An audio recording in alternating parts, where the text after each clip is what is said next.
सदियों से परंपरा के नाम पर प्राकृतिक संसाधनों की बर्बादी पर अब हमें विचार करना होगा। इन परंपराओं मान्यताओं की वजह से जंगल, नदी, पहाड़, हवा सब प्रदूषित हो रही है। यह गाजीपुर से सटा गंगा नदी का एक किनारा है। यहाँ हर दिन सैकड़ों लाशें जलने के लिए आती हैं, जलाई जाती हैं।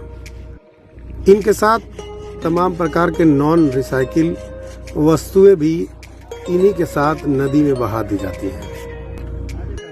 सैकड़ों सालों तक खत्म नहीं होती। लाशों को जलाना एक परंपरा है, लेकिन अब यह परंपरा प्रकृति के लिए अभिशाप बन रही है। उदाहरण के तौर पर एक लाश में 4 से 5 क्विंटल लकड़ी लगती है। इस लकड़ी के जलने से भारी मात्रा में कार्बन डाइऑक्साइड का उत्सर्जन होता है, जिससे वायुमंडल दूषित हो रहा है। इसके अलावा जो ये लकड़ी है वो किसी न किसी पेड़ से काटी जाती है, और जब पेड़ कटते हैं तो आप लोग जानते हैं कि वातावरण का कितना बड़ा नुकसान होता है। तो ये जो परंपरा आप देखिए ना, तो इस परंपरा के कारण जो है बड़ी संख्या में पेड़ भी कट रहे हैं, भारी मात्रा में कार्बन डाइऑक्साइड का उत्सर्जन भी हो रहा है। इसके अलावा भारी मात्रा में ऐसी वस्तुएं जिनको रिसाइकिल नहीं किया जा सकता है, इन लाशों के साथ आती हैं और उन्हें नदियों में ही फेंक दिया जाता है।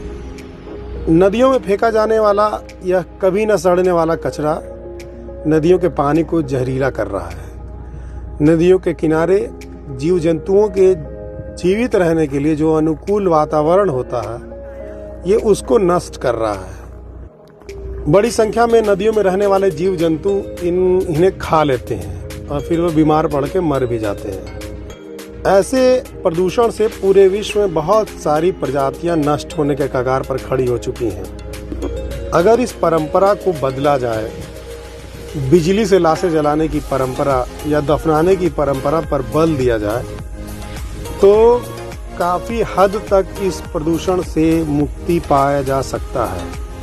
नदियों को बचाया जा सकता है, पेड़ों को बचाया जा सकता है, हवा को जहरीला होने से बचाया जा सकता है। बहुत से लोग यह भी कहेंगे कि नहीं, यह हमारे हिंदू धर्म की परंपराओं के खिलाफ है और यह सदियों से होता चला आ रहा है, इसलिए इसमें बदलाव मुमकिन नहीं है।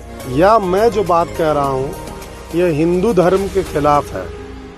ऐसे लोगों से मैं कहना चाहता हूँ कि धर्म, भगवान, परंपरा, आस्था मनुष्य के वजूद के बाद से शुरू होती है और मनुष्य का वजूद प्रकृति से है। यदि प्रकृति नष्ट होगी तो निश्चित तौर पर मनुष्य नष्ट हो जाएगा। मनुष्य नष्ट हो जाएगा तो न तो कोई परंपरा जीवित रह पाएगी, न तो कोई आस्था जीवित रह पाएगी, न ही कोई किसी भगवान का नाम लेने वाला बचेगा। इसलिए हर मनुष्य को हर हाल में प्रकृति को बचाने का प्रयत्न करना होगा। प्रकृति के सम्मत व्यवस्थाओं को अपनाने की जरूरत है। प्रकृति को नुकसान पहुंचाने वाली परंपराओं को छोड़ने की जरूरत है। यदि हमने प्रकृति को नहीं बचाया और प्रकृति बदला लेने पर उतारू हो गई, तो उदाहरण आपके सामने है।